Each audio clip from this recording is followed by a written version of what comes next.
Golongan belia menjadi fokus utama dalam memastikan bekalan darah berterusan di negara ini dan diseru menerajuk aktiviti dan inisiatif untuk mencapai bekalan darah yang selamat melalui pendermaan darah secara sukarela.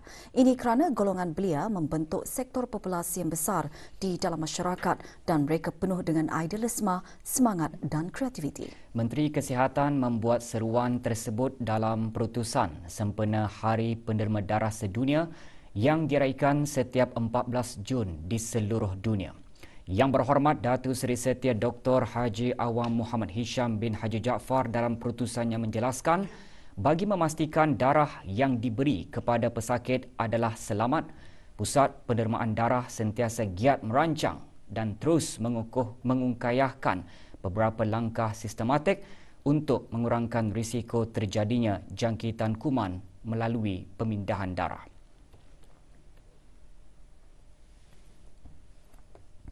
Antara langkah yang diambil untuk membina asas yang kukuh dalam memastikan bekalan darah yang selamat dan berkualiti bagi memenuhi keperluan pesakit yang memerlukan pemindahan darah adalah seperti perancangan untuk melaksanakan ujian asid nuklei bagi mengesan jenis asid nuklei khusus bagi virus HIV, hepatitis B dan hepatitis C dan memperkukuhkan lagi pendermaan darah yang selamat dengan berpandukan buku panduan derma darah yang diktiraf dan terkini. Menteri Kesihatan dalam perutusannya juga menyarankan penderma darah dan orang ramai yang ingin menderma darah agar lebih berwaspada dalam menjaga kesihatan diri sendiri sama ada dari segi penyakit-penyakit tidak berjangkit maupun yang berjangkit. Menteri Kesihatan juga menyatakan pemindahan darah dan produk darah boleh menyelamatkan jutaan nyawa di seluruh dunia setiap tahun. Ini termasuk pesakit-pesakit yang memerlukannya. Antara pesakit-pesakit yang sering kali memerlukan pemindahan darah dengan segera adalah pesakit kecemasan dan kanak-kanak yang mengalami anemia kurang darah. Hari Penderma Darah Sedunia diraikan bertujuan meningkatkan kesedaran orang ramai mengenai keperluan dan kepentingan pendermaan darah yang berterusan bagi menjamin bekalan darah dan produk-produk darah yang mencukupi, selamat dan berkualiti bagi kegunaan pesakit-pesakit yang memerlukan. Tema sambutan tahun ini Darah Selamat Menyelamatkan Nyawa dan slogan Derma Darah dan Pastikan Dunia Terus Berdenyut mengetengahkan kepentingan sumbangan derma darah kerana ianya dapat menyelamatkan nyawa dan meningkatkan kesihatan orang lain. Fokus khusus sambutan tahun ini adalah peranan golongan belia dalam memastikan bekalan darah yang selamat. Golongan belia diperlukan bagi menerajui aktiviti dan inisiatif untuk mencapai bekalan darah yang selamat melalui pendermaan darah secara sukarela. Kementerian Kesihatan memaklumkan kepada penerima-penerima yang digariskan dalam fasa kedua iaitu guru-guru, kaki tangan pusat penjagaan kanak-kanak dan orang dewasa yang berisiko tinggi atau menghidap penyakit kronik untuk mengikuti program vaksinasi kebangsaan COVID-19. Program tersebut akan bermula pada hari Isnin 21 Jun 2021. Walau bagaimanapun, tempahan slot suntikan vaksin COVID-19 melalui aplikasi BruHealth akan mula dibukakan pada hari Rabu 16 Jun 2021. Oleh itu, mereka yang termasuk dalam fasa kedua yang ingin mengikuti program vaksinasi kebangsaan COVID-19 boleh membuat tempahan perjanjian melalui aplikasi BruHealth pada tarikh yang ditetapkan. Kementerian Kesihatan mengingatkan orang ramai untuk memastikan akaun BruHealth mereka telah disahkan dan mengemaskini maklumat pribadi, nombor kad pengenalan, telefon dan alamat dalam BruHIMS di klinik-klinik atau hospital-hospital kerajaan jika belum dikemaskini. Bagi maklumat lanjut dan perkembangan terkini, orang ramai boleh melayari laman web Kementerian Kesihatan www.moh.gov.pn atau menghubungi talian nasihat kesihatan 148. Sementara itu, 8 kes aktif jangkitan COVID-19 masih dirawat di Pusat Pengasingan Kebangsaan. Kementerian Kesihatan dalam siaran akhbarnya mengenai perkembangan terkini situasi jangkitan COVID-19 di negara Brunei Darussalam memaklumkan tiada kes baharu jangkitan dicatatkan hari ini.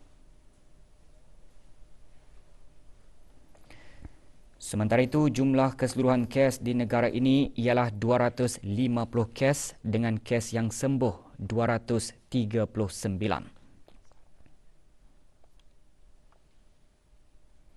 Kes terakhir jangkitan tempatan COVID-19 dilaporkan pada 6 Mei 2020. Manakala jumlah kes import sejak kes jangkitan terakhir tempatan dilaporkan sebanyak 109 kes. 644 orang sedang menjalani pengasingan diri mandatori. 20,004 orang menamatkan pengasingan diri mandatori sejak Mac 2020.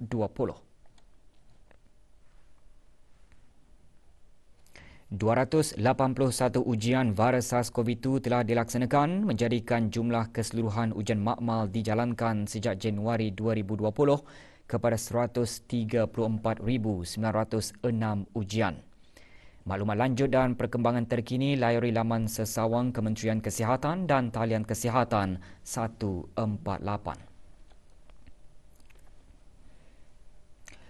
Kes rayuan bagi dua bekas pegawai kehakiman diteruskan lagi pagi tadi. Perincian lanjut mengenainya menyusul selepas ini. Teruskan bersama Berita Perdana.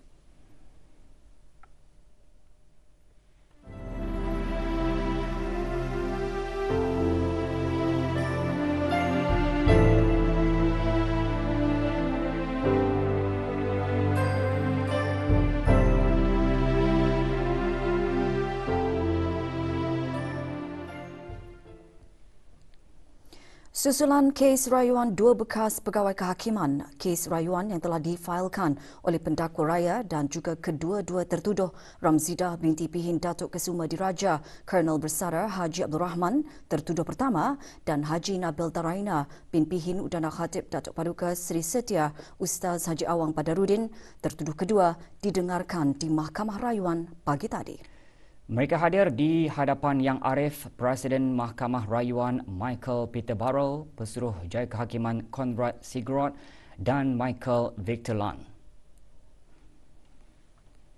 Simon Farrell QC yang mewakili kedua-dua tertuduh telah hadir melalui dalam talian dari United Kingdom dan dibantu oleh Sheikh Norden bin Sheikh Muhammad. Tertuduh pertama merayu terhadap sabitan bagi kesalahan-kesalahan pecah amanah dan pembersihan wang haram. Sementara itu, tertuduh kedua juga merayu terhadap sabitannya bagi kesalahan pembersihan wang haram dan meminta untuk hukuman 5 tahun yang telah dijatuhkan ke atasnya dikurangkan. Datuk Seri Setia Davinder Singh SC mengetuai pihak pendakwa raya dan telah hadir secara talian dari Singapura. Turut hadir di Mahkamah Brunei Darussalam adalah Timbalan Pendakwa Raya Hajah Suryana Haji Radin, Dayangku Didi Nuraza Pengiran Haji Abdul Latif dan Muhammad Kamarul Afian bin Abdul Rahman dari Pejabat Peguam Negara. Nevin Teva David Fong, Tan Royu dan Sruti Lankatir dari Davinder Singh Chambers LLC juga adalah sebahagian daripada wakil pendakwa raya. Simon Farrell QC telah selesai dengan hujahan beliau bagi rayuan kedua-dua tertuduh dan pihak pendakwa raya telah memulakan hujahan balasan. Rayuan akan disambung lagi esok pukul 9.30 pagi dan dijadualkan untuk didengarkan sehingga 16 Jun 2021. Negara Brunei Darussalam telah menghasilkan 3 inisiatif tahun ini iaitu Mesyuarat Menteri-Menteri ASEAN mengenai tenaga AMEM, pertukaran pendidikan dan latihan secara meluas mengenai peranan gas asli dalam memajukan peralihan tenaga karbon rendah, pertubuhan tenaga dan kerjasama pertubuhan perubahan iklim mengenai isu-isu tenaga dan penubuhan program interaksi tenaga ASEAN. Ketiga-tiga inisiatif tersebut bertujuan mengukuhkan lagi kerjasama AMEM dalam memupuk pertumbuhan ekonomi dan pembangunan mampan bagi kehidupan penduduk ASEAN. Berucap semasa pembukaan mesyuarat para pegawai kanan mengenai tenaga SOME, Pengiran Haji Jamrawira bin Pengiran Haji Petra, Timbalan Setiausaha Tetap di Kementerian Tenaga selaku pegawai kanan mengenai pemimpin tenaga bagi negara Brunei Darussalam menyatakan negara percaya melalui inisiatif-inisiatif yang dicadangkan akan menambah nilai dan memberikan momentum kukuh untuk pelaksanaan tahun pertama Pelan Tindakan ASEAN bagi Kerjasama Tenaga APAEC fasa kedua 2021-2025 dalam memajukan agenda peralihan tenaga karbon rendah dalam AMEM, memperkukuh dan memperbaiki neksus rapat di antara tenaga dan isu-isu iklim dan yang lebih penting, memupuk kehidupan bermasyarakat dalam kalangan pertubuhan tenaga ASEAN. SOME dan mesyuarat-mesyuarat berkaitan mengadakan mesyuaratnya yang ke-39 secara maya bermula hari ini sehingga 17 Jun. Mesyuarat dihadiri oleh negara-negara anggota ASEAN, rakan-rakan dialog dan pertubuhan antarabangsa.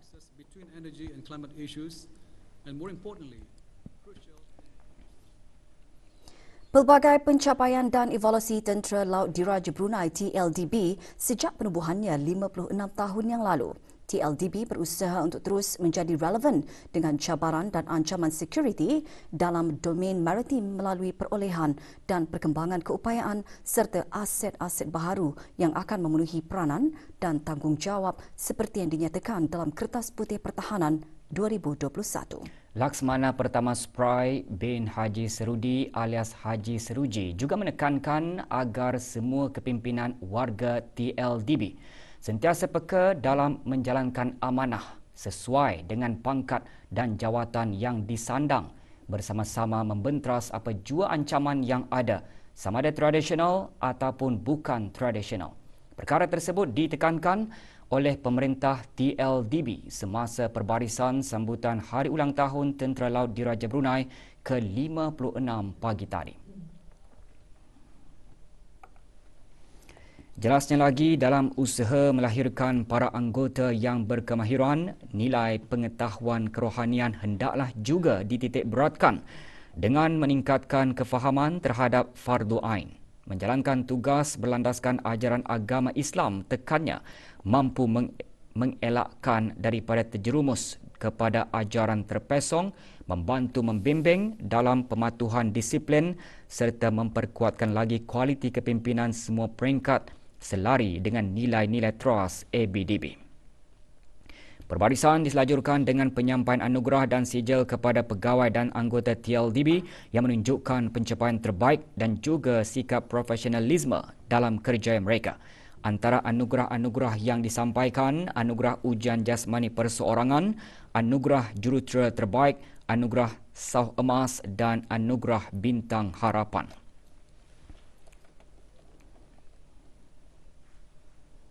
Program latihan serantau bagi penilaian terhadap kesan pendidikan anjuran Pusat Serantau Simeo Voktek bertujuan bagi membekalkan peserta dengan penerangan bagi beberapa perkara termasuk pertimbangan dalam mengendalikan sesuatu penilaian.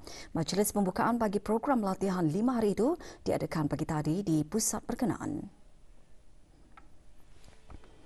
Awang alias bin Haji Abu Bakar, pengarah Pusat Serantau Simeo Voktek, dalam ucapan alu-aluannya antara lain menggariskan penganjuran program adalah penting bagi individu yang terlibat dengan sesuatu projek dan intervensi yang mempunyai potensi dan kesan kepada peserta di samping ia boleh diguna pakai dalam program lain. Seramai 24 peserta yang terdiri daripada guru-guru pendidikan latihan teknikal dan vocational TVET, pengkaji dan pengurus dari negara ahli Simeo Voktek mengikuti program tersebut.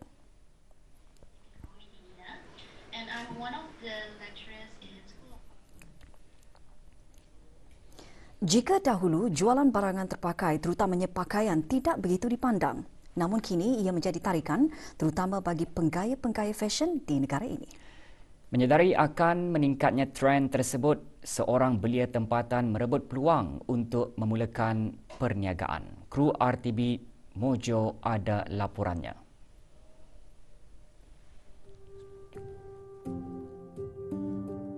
Dayang Nurafika binti Haji Abdul Rahim yang merupakan seorang peminat fashion mengambil inisiatif dan memberanikan diri membuka kedai menjual baju terpakai setelah mendapat saranan daripada ahli keluarganya.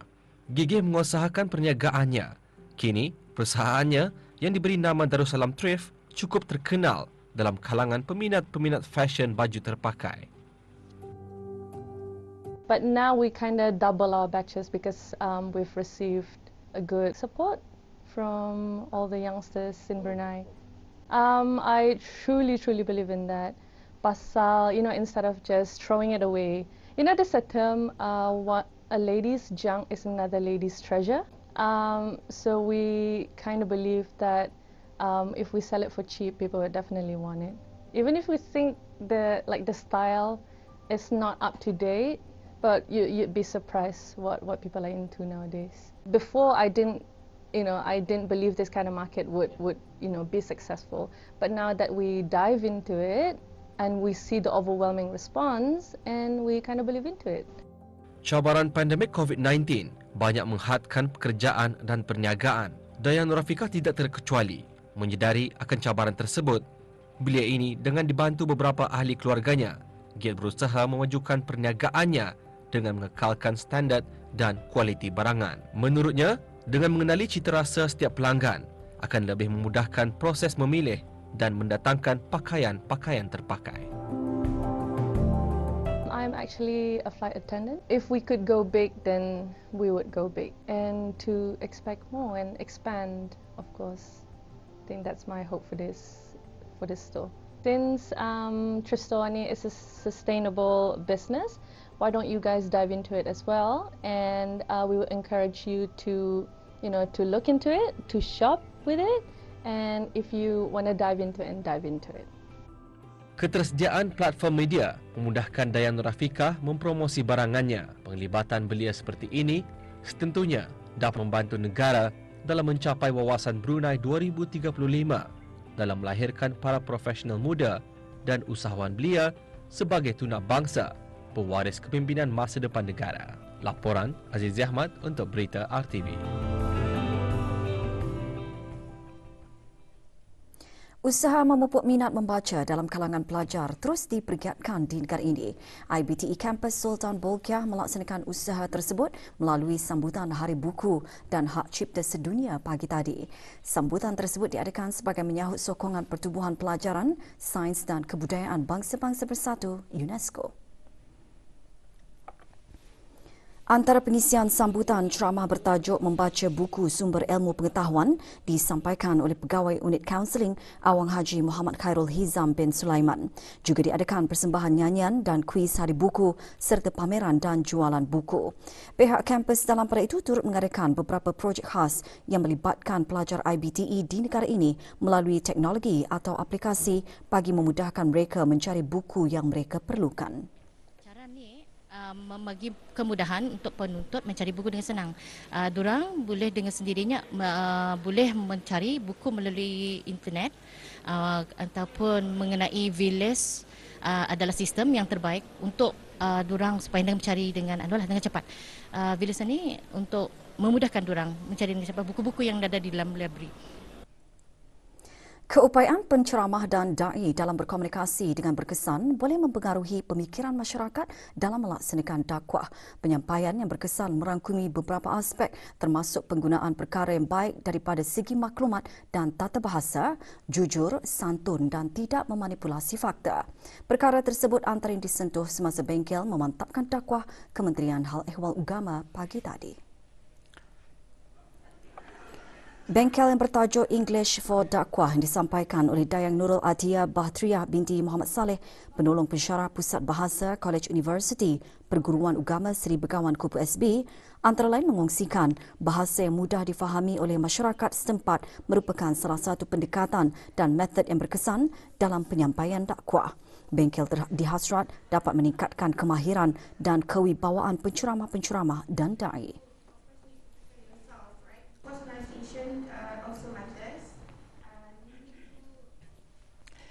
Pusat Pengajian dan Penyebaran Al-Quran Mabems Kementerian Hal Ehwal Agama selaku Urusetia Lembaga Tasmek Menghafaz Al-Quran Negara Brunei Darussalam akan mengadakan ujian Tasmek Menghafaz Al-Quran kali kedua tahun 2021 Masihi bermula pada bulan Julai. Ujian tersebut hanya dibukakan kepada warga negara dan penduduk tetap sahaja.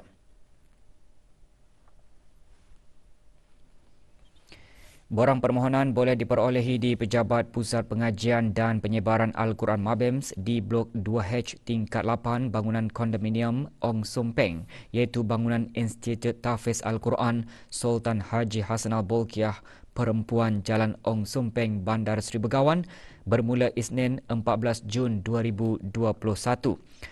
Calon hendaklah mengemukakan kad pintar atau salinannya semasa mengemukakan borang permohonan. Tarikh tutup permohonan satu penghantaran borang ialah pada hari Khamis 1 Julai 2021 Masihi. Pengambilan dan penghantaran borang adalah melalui jam 8.30 pagi hingga 11.30 pagi dan pukul 2 hingga 3.30 petang sahaja. Maklumat lanjut hubungi Pusat Pengajian dan Penyebaran Al-Quran Mabems di talian 2237 512 atau 2233 364.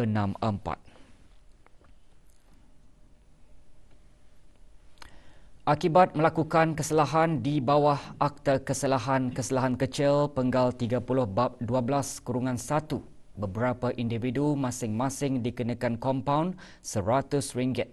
Kesalahan-kesalahan tersebut didapati semasa operasi yang dijalankan oleh bahagian penguatkuasaan undang-undang Jabatan Bandaran Bandar Seri Begawan yang tertumpu di sekitar kawasan Kulap.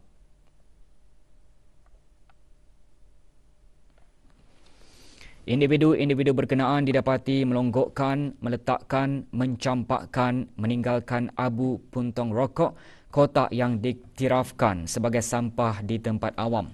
Individu berkenaan dikehendaki membayar kompaun dalam tempoh masa 7 hari. Kegagalan dalam menjelaskan bayaran kompaun berkenaan akan mengakibatkan kes berkenaan dihadapkan ke mahkamah. Bagi kesalahan pertama boleh membawa hukuman denda RM1,000, manakala kesalahan kedua dan seterusnya boleh didenda RM3,000 dan penjara tidak melebihi 3 bulan. Saingan futsal Liga Brunei 2021 diteruskan lagi semalam dengan pasukan Cotton Rangers meneruskan rentak kemenangannya apabila menewaskan GJFT 6-3. Dalam perlawanan yang berlangsung di Dewan Gerak Badan Bolkiah Garrison itu, GJFT terlebih dahulu membuka tirai jaringan pada minit ke-16. Walau bagaimanapun, pada minit ke-17 Cotton Rangers berhasil menyamakan kedudukan. Pada minit ke-21, Cotton Rangers mendahului perlawanan apabila berhasil membolosi gawang GJFT. Selang 2 minit selepas itu, GJFT berjaya menyamakan kedudukan 2-2. Pada minit ke-24, Cotton Rangers kembali memintas kedudukan, tetapi sekali lagi GJFT menyamakan kedudukan selang 2 minit selepas itu untuk kedudukan 3-3. Selepas itu, Cotton Rangers memperkemaskan permainan sekaligus berhasil menambah 3 kali gol sebelum perlawanan berakhir Cotton Rangers 6, GJFT 3.